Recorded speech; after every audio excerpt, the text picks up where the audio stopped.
माँ पर लिखी गई कहानियों की तरह ये छोटी सी कहानी जिसका शीर्षक है माँ आखिरी खत आपको भावुक कर देगी। इस कहानी को पढ़ने के बाद आप अगर माँ से नाराज भी हैं तो ज़्यादा देर तक नाराज नहीं रह पाएंगे।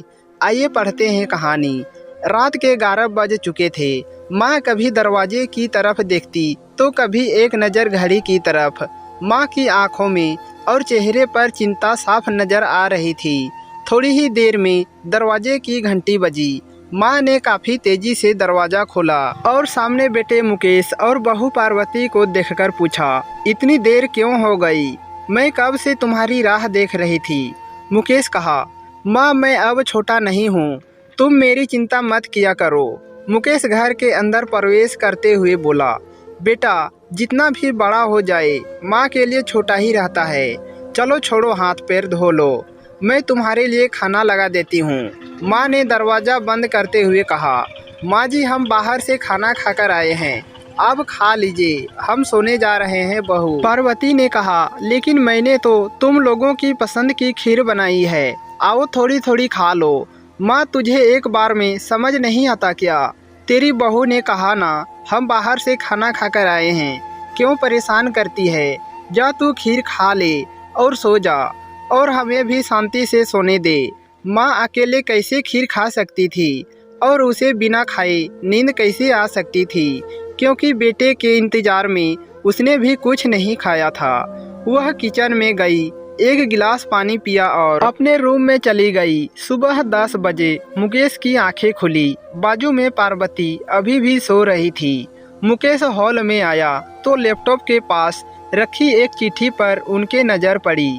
यह चिट्ठी किसकी हो सकती है, यह देखने के लिए उसने चिट्ठी खोलकर पढ़ना शुरू किया। मेरे लाल, तू सोच रहा होगा कि एक ही घर में रहते हुए ये चिट्ठी क्यों? मैं तुम्हें बोलकर भी ये बात बता सकती थी।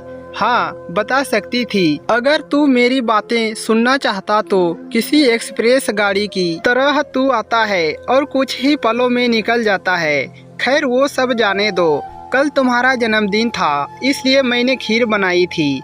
सोचो कम से कम आज के दिन साथ में बैठकर खाना खाएंगे।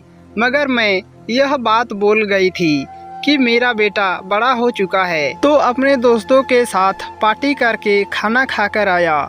चलो मुझे इस बात की खुशी ही हुई। मेरी दवाइयाँ खत्म हो गई है। मैंने कुछ दिनों पहले तुझे दवाई की एक चिट्ठी दी थी। अगर वक्त मिले तो वह दवाई मुझे लाकर देना, मुझे थोड़ी राहत हो जाएगी। मुकेश को याद आया कि 4-5 दिन पहले माँ ने एक दवाई की चिट्ठी दी थी।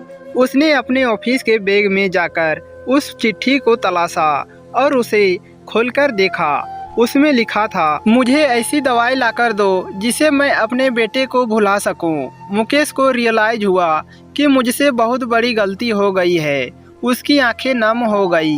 वह तुरंत अपने माँ के कमरे की तरफ दौड़ा।